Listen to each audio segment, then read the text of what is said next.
রাজ 3বার already হয়ে গেছে, আর কতবার করবে? আজ সারা রাত ধরে করব তোমায়। এত অল্পতে মন ভরে নাকি? কি বলছো এগুলো তুমি রাজ? 10টার সময় শুরু করেছো, এখন রাত 1টা বেজেছে। এই 3 ঘন্টায় 3বার করা হয়েছে। আমিও তো একটা মানুষ, একটু ছাড় দাও আমায়। না, তোমার কোনো ছাড় নেই আজ রাতে। ফুলশয্যা রাতে শুধু ফুলশয্যাই হবে, কোনো ঘুম নেই। আসো, এবার একটু দাঁড় করিয়ে দাও আদর করে। এই বলে রাজ ওর স্ত্রীর মাথাটা জোর করে ধরে নিজের দু পায়ের মাঝখানে নিয়ে যায়। মৌ ওকে বলতে লাগলো, দেখো রাজ কিভাবে নিস্তেজ হয়ে আছে। জোর করেও হলেও দাঁড় করিয়ে করতে হবে তোমার। জাস্ট একটু মুখে নাও, দেখবে লোয়ার রডের মতো দাঁড়িয়ে গেছে। তুমি কি আমায় এভাবে শাস্তি দেবার জন্য বিয়ে করেছিলে? ভালোবেসেছিলাম তোমায় আমি। তো আমি কি কোনোদিন তোমার ভালোবাসার অসম্মান করেছি? কখনো বলেছি বিয়ের আগে আমার কাছে শুতে? সেটা বললেও আমি শুনতাম না তোমার কাছে। হয়েছে, তুমি অনেক ভালো মেয়ে, সেটা আমার থেকে কেউ জানে না। এবার চুপচাপ নিজের কাজ করো, এটাই শেষবার, কথা দিচ্ছি আর করব না। 1 ঘন্টায়ও তোমার তেজ পড়বে না আমি জানি। জানো, শুধু করতে না পারার কারণে কত জায়গায় স্বামী স্ত্রীর ভেতরে ছাড়াছাড়ি হয়ে যাচ্ছে। সেই জায়গায় সিংহের মতো স্বামী পেয়েছো তুমি। একটু ওই জায়গাটা ঠিক হোক, দেখবে সারাদিন ভেতরে নিয়ে বসে থাকতে ইচ্ছে করছে। নাও, এবার কথা না বলে আদর করো, নয়তো আমি কিন্তু জোর করব, তখন কিছু বলতে পারবে না। মৌ বাধ্য হয়ে নিজের স্বামী রাজের পুরুষদণ্ডর মুখে তুলে নিল। রাজের শরীর থেকে নির্গত দূষিত পদার্থগুলো এখনো লেগে আছে ওর দণ্ডে। মুখের ভেতরে নিয়ে গা গুলিয়ে উঠল মৌয়ের, কিন্তু কিছুই বলছে না ও।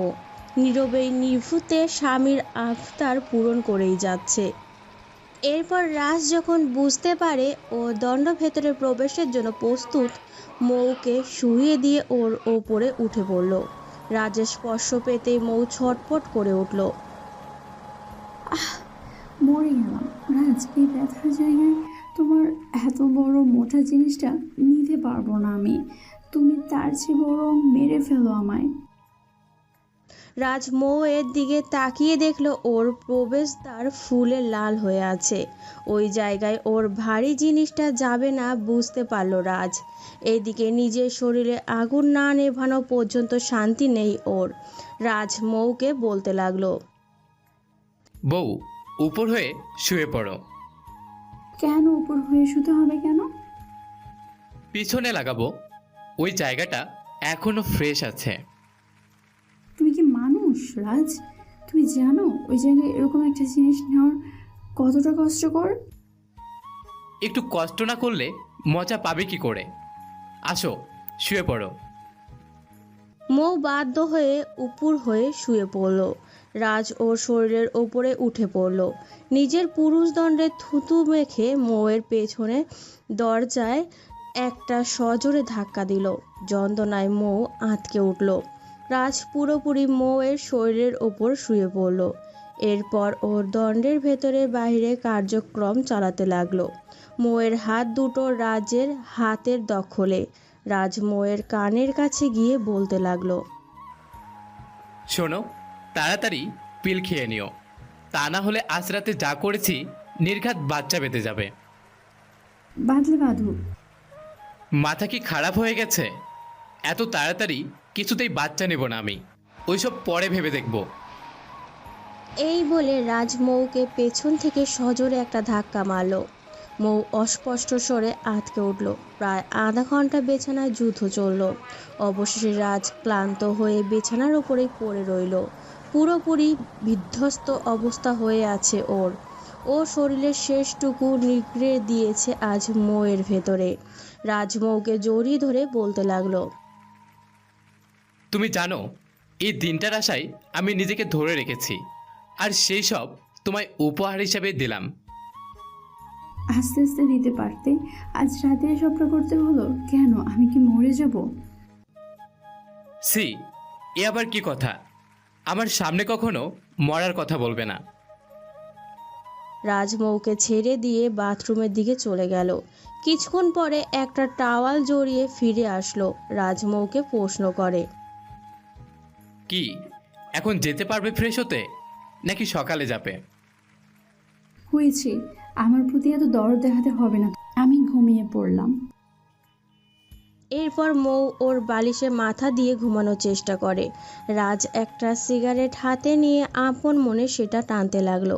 সিগারেটের ধোঁয়াগুলো বারবার মৌয়ের দিকে ছুঁড়ে দিচ্ছে নিজের মুখ থেকে। রাজ, কি করছে এগুলা? জানো না সিগারেটের গ্রান আমার সহ্য হয় না। সিগারেটখোর স্বামীর বইয়ের মুখে এই কথা মানায় না, মোটেই না। এখন থেকে সিগারেটের ধোঁয়া সহ্য করেই থাকতে হবে তোমায়। মজেও না, আমি পারবো না ওই উটকো গন্ধ সহ্য করতে। রাজ নিজের মুখের খানিকটা ধোঁয়া সঞ্চয় করে মৌয়ের মুখের ভেতরে পুরে দিল। মৌ কাশতে লাগলো। রাজ পাশে বসে ওর নাজেহাল অবস্থা দেখে হাসতে লাগলো। খুব বলেছিলে না সিগারেটের ধোঁয়া সহ্য করতে পারো না? এখন থেকে রোজ এটার অভ্যাস করতে হবে। আমি যখন খুশি সিগারেট খাবো। আমায় বলা চলবে না যে দূরে গিয়ে সিগারেট খাও। আমি যে জিনিসগুলো পছন্দ করি না সেসব তোমার খুব পছন্দ, তাই না? হ্যাঁ, জানোই তো। জেনে বিয়ে করতে গেলে কেন? আসলেই তোমায় বিয়ে করাটাই ভুল হয়ে গেছে আমার। এরপর আর কোনো কথা হলো না ওদের দুজনের ভেতরে। রাজ সিগারেটটা শেষ করে মৌয়ের পাশে শুয়ে পড়ল। পরের দিন সকালবেলা মৌ দেখতে পায় ও রাজের বাহুডোরে আবদ্ধ হয়ে আছে। ধীর সম্পূর্ণ রাজের থেকে নিজেকে মুক্ত করে নিল ও। এরপরে বিছানা থেকে উঠে বাথরুমের দিকে চলে যায়। বাথরুমে গিয়ে নিজের শরীরের যন্ত্রণা অনুভব করতে লাগলো মৌ। মনে মনে রাজকে গালি দিতে লাগলো। ফুলশয্যার রাতে কোনো বর তার বউকে এভাবে কাহিল করে দিতে পারে বলে জানা নেই ওর। বাথরুম থেকে গোসল সেরে বেরিয়ে পড়ল মৌ। এরপর কিচেনের দিকে চলে যায়। সকলের জন্য নাস্তা প্রস্তুত করতে লাগলো। কিছুক্ষণ পরে রাজ নিচে নেমে আসে। এসে দেখতে পায় মৌ রান্না করছে। রাজ ওর কাছে গিয়ে পেছন থেকে জড়িয়ে ধরল ওকে। মৌ জিজ্ঞাসা করে, আরে কি করছো? তুমি কি করছো? দেখতে পারছো না রান্না করছি? তারপরেও জিজ্ঞেস কেন করছো? সেটা তো দেখতেই পাচ্ছি। ভাবছি আমিও রান্না করব। তুমি আবার কি রান্না করবে? আর রান্না যখন করবে আমাকে জড়িয়ে ধরে আছো কেন? কি আজব! দিসলাই আর ম্যাচ বক্স কাছাকাছি না থাকলে আগুন ধরবে কি করে? আর আগুন না ধরলে রান্নাটা হবে কি করে শুনি? কি বলছো তুমি এগুলো? আমি হচ্ছি তোমার দিসলাই, আর তুমি আমার ম্যাচ বক্স। বক্স আর দিসলাইয়ের ভেতরে একটু খোসা না হলে আগুন ধরবে কি করে শুনি? সকাল সকাল মাথা খাবে না আমার, যাও বলছি। এই বলে রাজকে ঠেলে দূরে সরিয়ে দিল মৌ।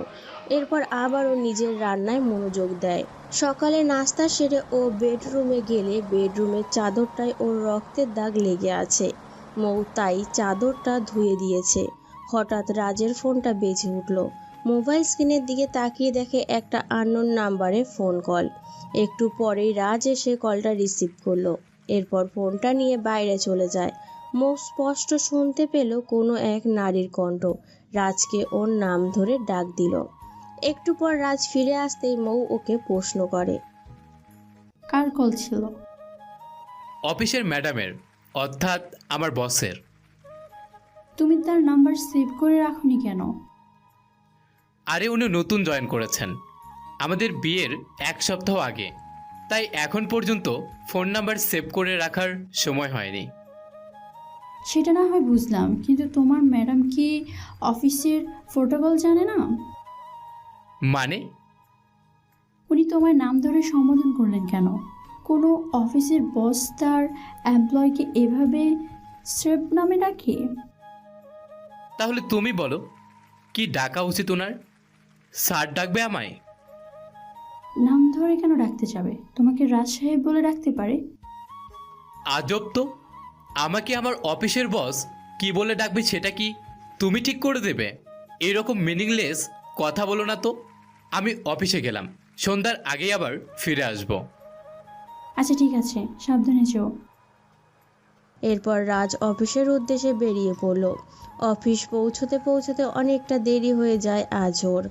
অফিসের বস ওকে ডেকে নিজের রুমে নিয়ে গেল। তার চোখে মুখে রাগের ছাপ। রাজকে উদ্দেশ্য করে ওর ম্যাডাম বলতে লাগলো, কতবার করে বলেছি রাজ, কোনো কাজে একদম লেট করবি না। আমি লেট করা মানুষদের একদম পছন্দ করি না, মনে থাকবে তো? আচ্ছা ঠিক আছে। আজ সন্ধ্যার পরে আমার বাসায় এসো, তোমার জন্য বিশেষ সারপ্রাইজ আছে। সারপ্রাইজ? তাহলে তো সেটা এখানে বসেই দিতে পারেন। না থাক, সব জিনিস সব জায়গাতে বসে দেওয়া সম্ভব নয়। আগে আমার বাসায় এসো, আশা করি ভালোই লাগবে তোমার। আচ্ছা ঠিক আছে। বিকেলবেলা অফিস থেকে ফিরে রাজ আবারও জামা কাপড় পরে রেডি হতে লাগলো। মৌ ওকে জিজ্ঞাসা করে, কি হলো, এখন আবার কোথায় যাচ্ছ? একটু আগে না অফিস থেকে এলে? সবে খেয়ে উঠেছো। একটু বাইরে যাচ্ছি, একজনের সাথে দেখা করার আছে। সেই একজনটা কি? আমার একটা ফ্রেন্ড, ওর সাথে বিজনেসের বিষয়ে একটু ডিসকাস করব। তুমি যাবে আমার সাথে? আমি যে কি করব তোমার অফিসিয়াল কাজে? তাহলে অহেতুক প্রশ্ন করে সময় নষ্ট করো না আমার, কেমন? আর শোনো, একটা কথা, রাতে কিন্তু ঘুমাবে না। আমি আসার পরে তারপরে ঘুমাবো। ঠিক আছে, তাড়াতাড়ি এসো। তাড়াতাড়ি আসবো। তা তোমার ব্যথা কমেছে ওই জায়গায়? ওষুধগুলো খেয়েছো ঠিকঠাক? একটু একটু কমেছে। কেন, পুরোটা কমতে পারলো না? আমি কিন্তু কোনো অজুহাত শুনবো না। আচ্ছা, তোমার মাথা কি সব সময় ওইসবই ঘোরে? আজব মানুষ একটা। রাজ মৌয়ের প্রশ্নের কোনো উত্তর না দিয়ে বেরিয়ে গেল। ইচ্ছে করেই মৌকে মিথ্যা বলল রাজ, কারণ ও চায় না মৌ কোনো ঝামেলা করুক ওর সাথে। রাজ ম্যাডামের বাসায় পৌঁছতে পৌঁছতে অনেকটা সময় লেগে যায়। রাজ ওর ম্যাডামের বাড়িতে ঢুকেই অবাক হয়। পুরো বাড়ি ফাঁকা, কোনো লোকজন আছে বলে মনে হয় না।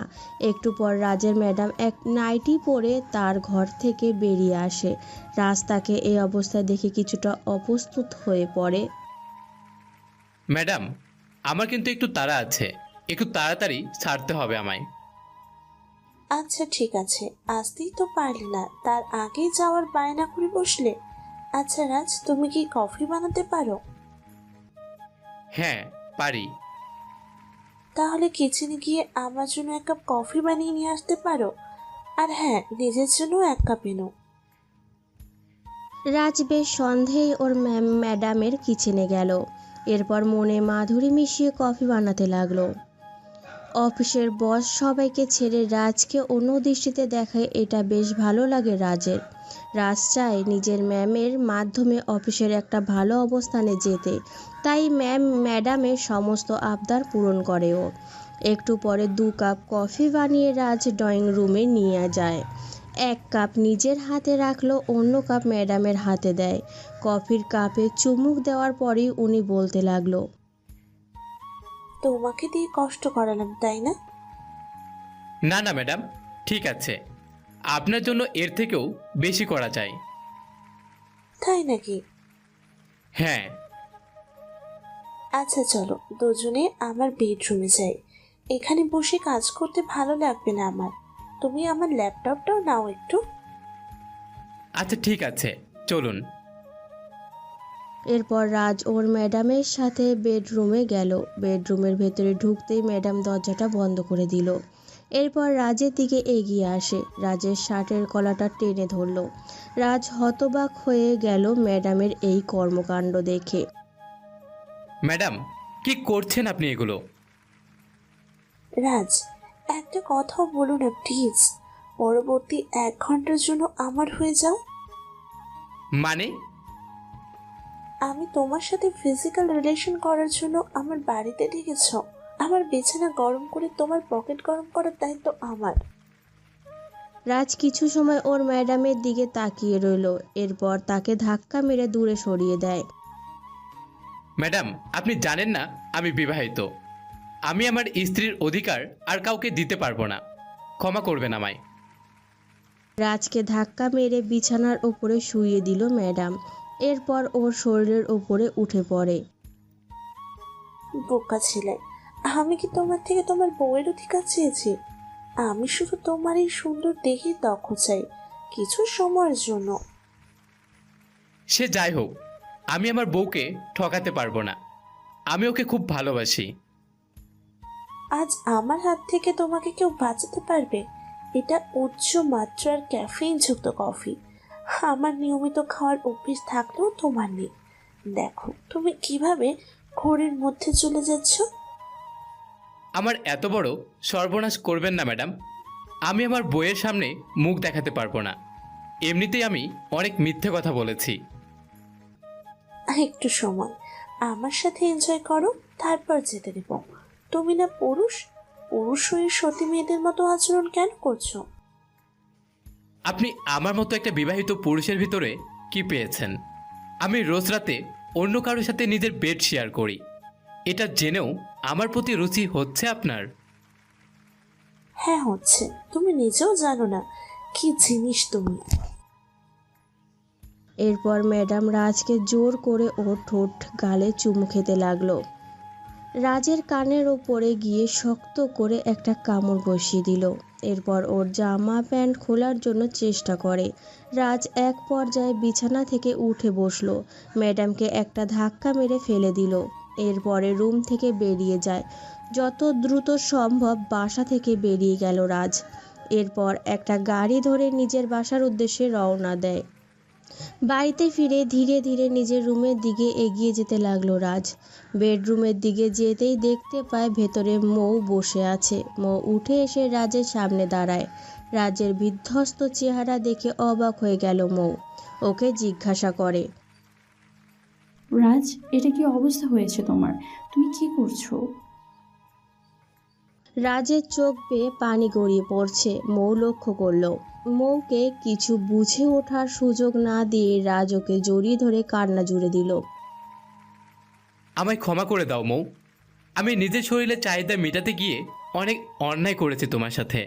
কাউকে জোর করে শরীরের চাহিদা পূরণ করার চেষ্টা ঠিক কতখানি যন্ত্রণাদায়ক আমি আজ বুঝতে পেরেছি।